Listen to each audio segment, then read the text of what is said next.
오늘은 성령에 사로잡힌 사람이라는 제목을 가지고 말씀을 전하도록 하겠습니다.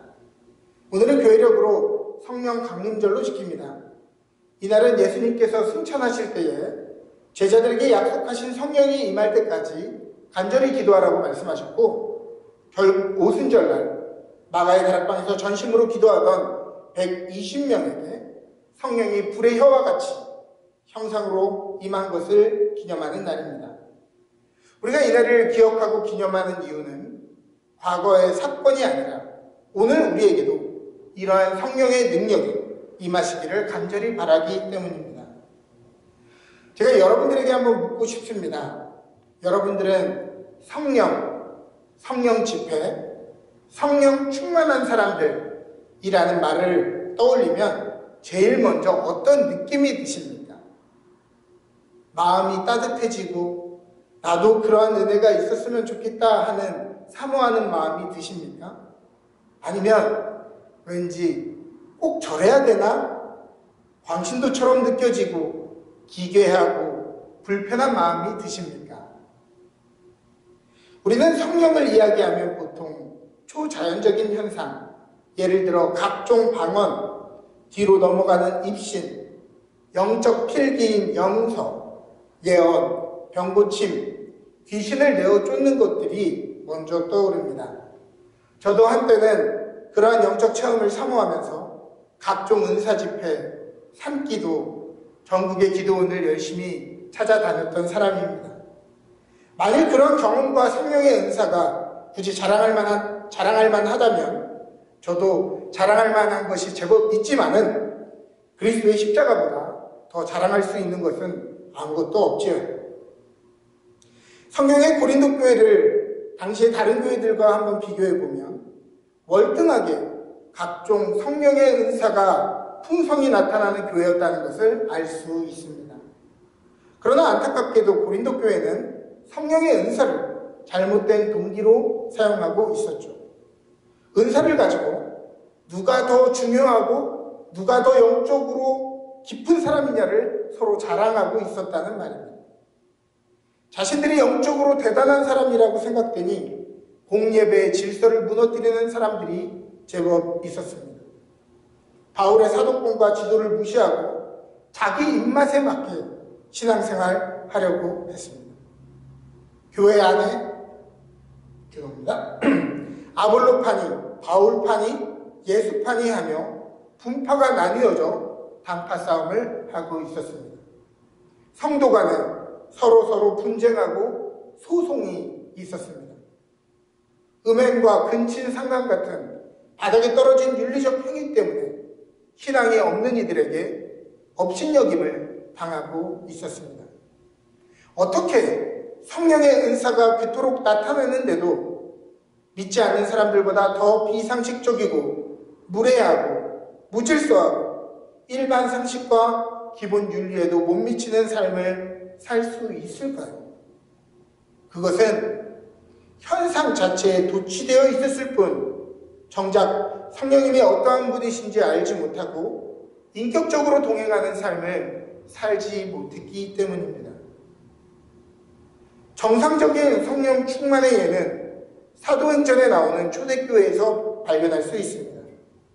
그들이 성령의 임하심을 경험한 이후에 날마다 자신의 죄를 고백하고 사도의 가르침을 따라 서로 거룩한 성도의 교제와 기도에 힘쓰고 하나님을 두려워하고 믿는 이들이 기꺼이 서로의 소유를 통용하며 날마다 마음을 같이하여 성전에 모이기를 힘썼다고 이야기합니다. 그 결과가 무엇입니까?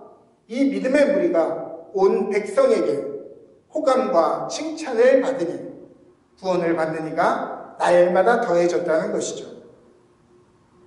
낯설고 기이한 성령의 은사들이 나타난 것은 동일하지만 예루살렘 교회가 호감과 칭찬을 받은 이유는 그들이 성령의 능력뿐 아니라 성령의 인격적이고 따스한 사귐 속에 사로잡혔기 때문입니다. 성령님은 누구십니까? 성령님은 에너지의 상태거나 괜히 멀쩡한 사람 넘어뜨리는 장풍이 아닙니다. 그분은 인격이시며 인격적인 분이십니다. 예수님은 구하는 자에게 가장 좋은 것으로 하나님이 주신다고 하는데, 주시고자 하는 가장 좋은 것이 바로 성령님이라고 말씀하십니다. 그뿐 아니라 예수님 자신이 떠나시는 것이 더 유익하다고 말씀하십니다. 왜냐하면 그래야 성령님이 오실 수 있기 때문입니다. 예수님은 성령님을 또 다른 보혜사라고 묘사하십니다. 보혜사라는 뜻의 헬라어 파라클레토스는 대언자, 변호사, 중재자, 협조자, 대변자라는 뜻입니다.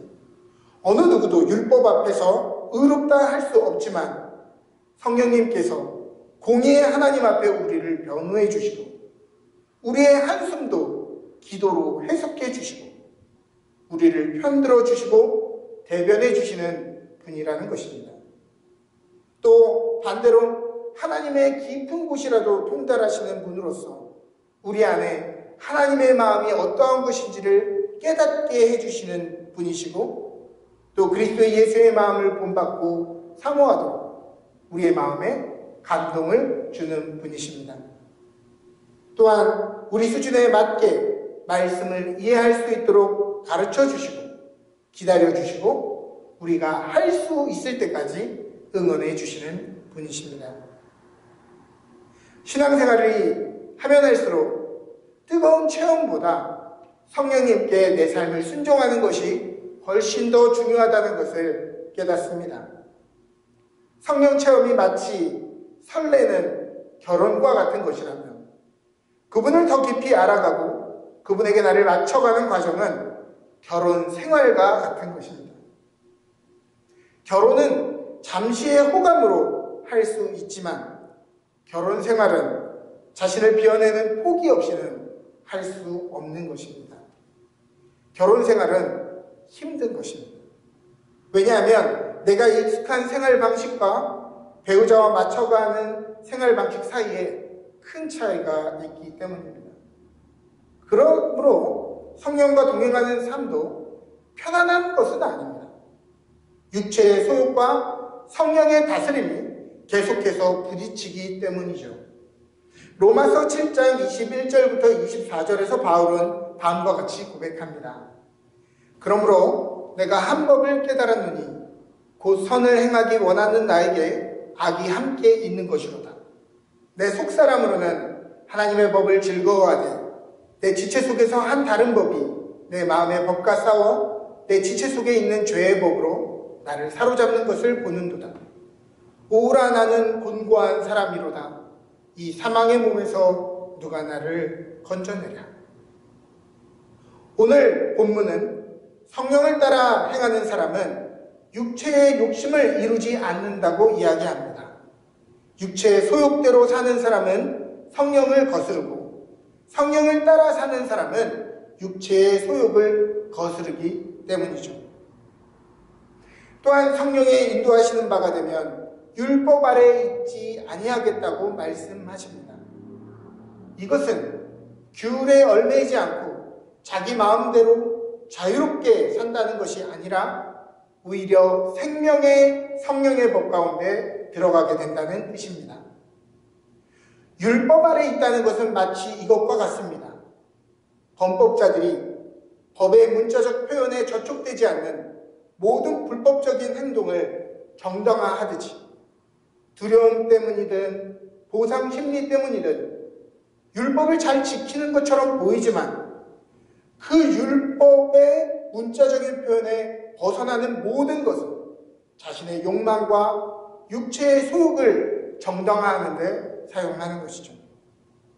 그러나 성령의 법에 사로잡힌 사람들은 연인이 서로 사랑하듯이 정해진 룰만큼만 계약서만큼만 억지로 하는 것이 아니라 기쁜 마음으로 자발적인 마음으로 그 뜻을 따른다는 의미입니다.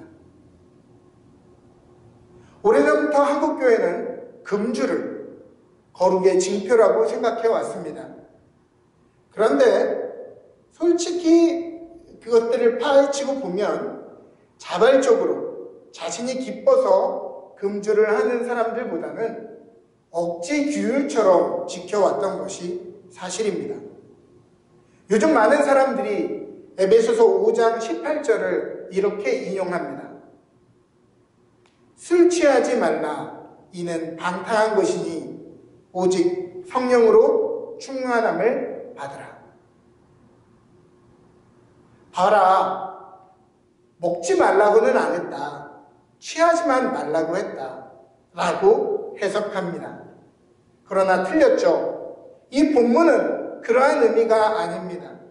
이 본문은 엄밀히 말하면 술을 먹지 마라, 먹어도 된다, 그런 교훈이 아니라 성령에 대한 교훈이기 때문입니다. 이 본문의 악센트는 술에 있는 것이 아니라 뒷문장에 있는 것입니다. 오직 성령의 충만을 받으라. 사랑하는 여러분, 술을 안 먹으면 거룩합니까? 율법주의에 사로잡혀 그 외의 모든 것은 합법적으로 당당하게 취해 있는데요. 예쁘게 꾸미는 데 취해 있고, 좋아요와 칭찬받는 것에 취해 있고, 자식 자랑에 취해 있고, 맛있는 것을 먹는 것에 취해 있고, 취미생활에 취해 있고, 힐링에 취해 있고, 드라마에 취해 있고, 일에 취해 있고, 땅값 올랐는지 매일 검색하는 것에 취해 있는데 술은 안 취했으니 대단한 믿음입니까? 사랑하는 여러분, 다른 것에 취하지 말고 오직 성령의 충만을 받으시기를 바랍니다. 눈, 귀, 코, 혀, 몸, 뜻, 이 육감대로 살지 말고, 불교에서도 18번뇌니 108번뇌니 하는 이 모든 것들도 우리의 이 6가지 소욕 때문에 생기는 것들이죠. 사람들은 이 육감을 만족시키는 것이 우리의 삶을 행복하게 하는 줄 알지만 도리어 이 육감 때문에 인생은 번뇌와 고통이 가득하다는 것 아닙니까? 그러나 하나님의 영에 사로잡히면 무슨 일이 생깁니까? 오래 바라본 부부가 서로 닮고 사랑하는 사람들이 서로를 닮아가듯이 성령을 바라보는 사람, 성령 안에 거하는 사람은 인격적이신 성령님의 성품을 담습니다. 성령을 모르는 사람들도 우리의 삶을 보고 성령님이 얼마나 젠틀하고 호감 있는 분인지를 알게 되는 것이죠. 오늘의 본문은 성령의 열매라고 그것을 표현하는데 성령의 열매들이 아니라 성령의 열매라고 fruit라고 영어 성경이 표현하고 있는 것은 이것이 9가지 열매가 아니라 사랑이라고 하는 열매 안에 있는 다양한 종류의 맛이기 때문입니다. 성령을 바라보는 사람, 성령님 안에 사로잡힌 사람은 어떠한 성품을 맺습니까? 성령의 사람은 희락이 있습니다. 웃을 수 없고 낭망할 수밖에 없는 상황에서도 긍정적인 삶의 태도, 다른 각도에서 바라볼 수 있는 여유로운 관점, 유머러스함을 주님께서 주시기 때문입니다. 성령의 사람은 화평함이 있습니다. 성령이 하나님과 우리 사이에서 중재하고 우리를 대변하시듯 성령은 사람들이 공동체에서 자기 나름대로 옳고 그름에 목숨 걸기보다 화평을 이루고 화평을 이루게 하는 사람들입니다. 성령의 사람은 오래 참을 수 있습니다. 로마서 5장 3절부터 5절은 다음과 같이 이야기합니다. 다만 이뿐 아니라 우리가 환난 중에도 즐거워하나니 이는 환난은 인내를, 인내는 연단을, 연단은 소망을 이루는 줄 알미로다. 소망이 우리를 부끄럽게 하지 아니함은 우리에게 주신 성령으로 말미암아 하나님의 사랑이 우리 마음 가운데 부은 바 됨이니 우리는 인내를 통해 우리의 삶이 다음 단계로 넘어갈 수 있는 실력을 키운다는 것을 알고 있습니다. 또한 성령의 사람은 자비한 사람입니다. 왜냐하면 주님이 우리에게 자비하시고 은혜로운 분이기 때문입니다. 자신이 10,000달란트 탕감받은 줄 아는 사람은 100데나리온 빚진 사람들을 바라보면서 무자비할 수 없기 때문이죠.